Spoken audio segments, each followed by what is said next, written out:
So a revolutionary mobile experience is coming. Get ready to discover a new era full of possibilities with the latest Galaxy innovations designed to transform how you live, connect and create.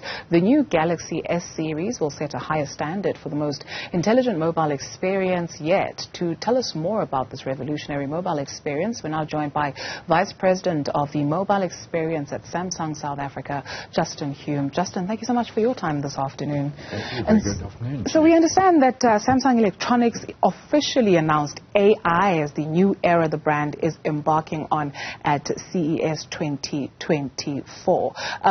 What is the vision being developed around AI-powered products within the brand? So I think if we look back into 2023, AI was the buzzword that was on the lips of everybody, effectively. Very much in the tech space and how this could revolutionize our lives.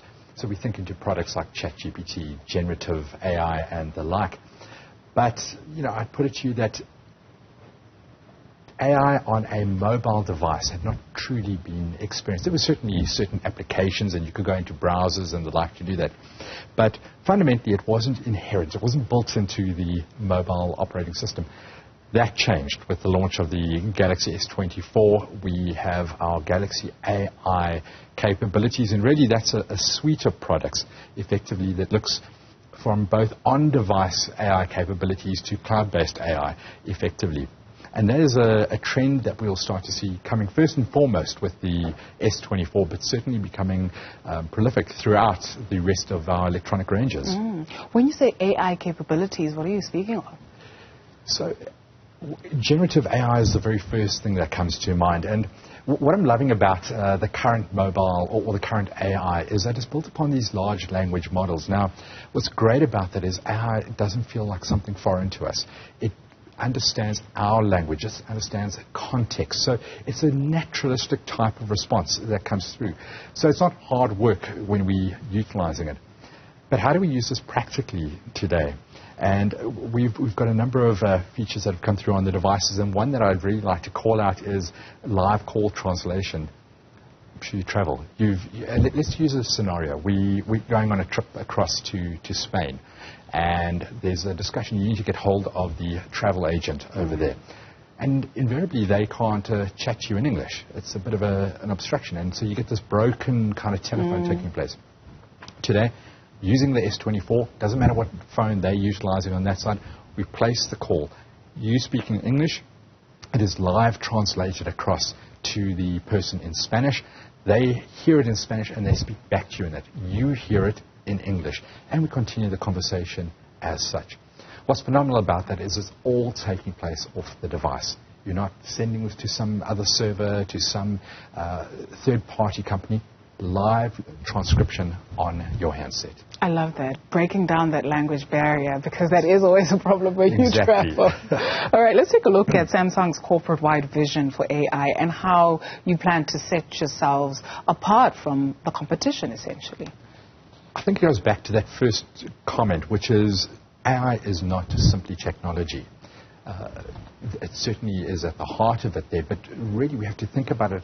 How are you placed within that AI? How do you utilize it in your everyday life?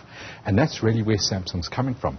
So apart from it being centered around you, we understand that you don't have simply a mobile device. You have maybe a tablet and a computer, ultimately linking into TVs and the like. So we see that becoming a standard interface as part of the broader Internet of Things, effectively, and we'll continue to develop that through our product ranges going forward. Okay, so that's essentially maybe the vision and the strategy for AI going forward. Correct, definitely.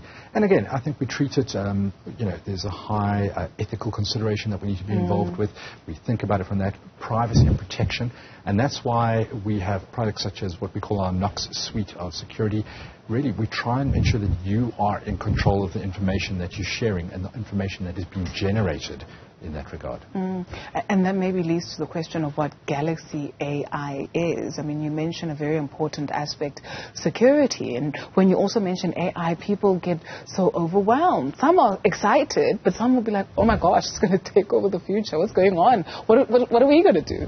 100%. I think that is, in many cases, a misnomer about, and that fear of it. Certainly, there's areas of development that we have to look at, and in the broader technology space. But as it pertains to the Galaxy S24, it is simple, it is intuitive, it is something that whether you're 8 or 80 will find familiar to you right now. And again, I go back to the information that's shared. There's a fantastic feature we call Circle to Search, and when you circle the information that you are looking for, it is only that bit of information that is shared across the web, nothing further within the image that you identify. So, that's just one example of how we ensure that we keep data privacy at the very heart of what is being delivered. You mentioned the age groups, whether you're 8 or 18, and I can tell you 8-year-olds find their way around a phone much better than 28 or 38 or 48-year-olds. And so when we speak about maybe some features that will protect your little ones, and you don't want them to be exposed to certain kind of content, but you actually want them to explore, and they can even maybe create their own apps or something. So certainly with Samsung's proprietary operating system overlays that we have, if I can call it that way, we allow you to set what information is sent across. On top of that, we have features that say as soon as you are about to send personal information, a warning comes up. So the example I would use is you're about to send a copy of a document, but the AI will recognize that you've got your ID number in there. It's going to ask you, are you sure that you want to send this image across an open interface, because it's giving your identification or your home address, something to that effect. So we take that privacy very seriously, but also we put the control of that in your hands. So you can lock that down as a parent and really control what is coming across. Okay, wonderful. Are we ready as a continent for AI? Very much so. I think, we think back to where smartphones came from, and it democratized internet access. Suddenly, everybody had the ability to get online, to do internet banking, to do social media, and the like. But we haven't had that experience yet on a mobile device until now. I believe personally that this is the dawn of the democratization of AI, because of the wide range of handsets that are out there, the fact that it's on the device that is most personable to you, which is your phone. So certainly I think we are ready for this. I think it helps us move forward with productivity. It helps us move forward with fun. It helps us maximize what the device can do. I see it's got a pen as well. And so how does that work? So the S Pen is something that Samsung's had for a number of years, but where it now steps up with the S24. And whether it's a pen or your finger, you can do this. I alluded to it, Circle to Search, a little bit earlier on, and that's where simply I've got an image, I simply circle the part of the image I want, and off it goes to find it. The example that I might utilize here, we were in the office playing around and looking at a video. We saw this wonderful beach scenario. But it was playing on YouTube, and it's got this beach and this rocky outcrop. Where is it? There's no information on the page. There's nothing like that. All we did is we paused, circled the rock there, and said, right, AI, do your thing. Within seconds, it identified that it was a beach in Bali. It gave us options of how to get there. It gave us the resort information that's closest to it. And it was just phenomenal, all without leaving the camera application. But coming back, you were asking me about the S Pen. I read a lot of business reports. You would have to read a number of reports and try and assimilate information from different sources. Today what I do is I take those notes, I bring them into the Samsung Note function, and simply with my S Pen I tap on it, highlight everything, all the text from these documents, and I say with one touch of a button to the AI, summarize in bullet points.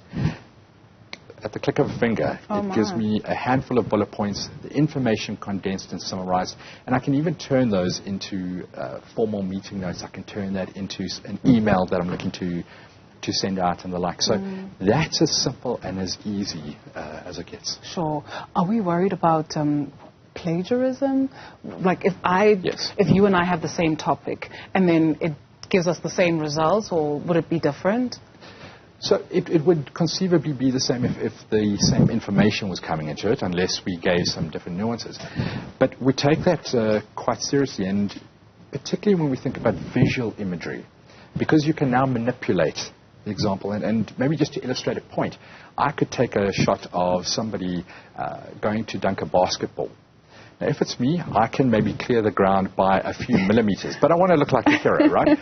All I do is I tap on myself in the picture, and immediately it crops me out, and I can move myself a little bit higher towards the ring, the hoops at least.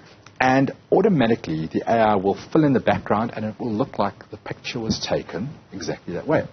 Now, that can get a bit out of hand. So what we do is we bring in watermarks onto the image and into the metadata behind that.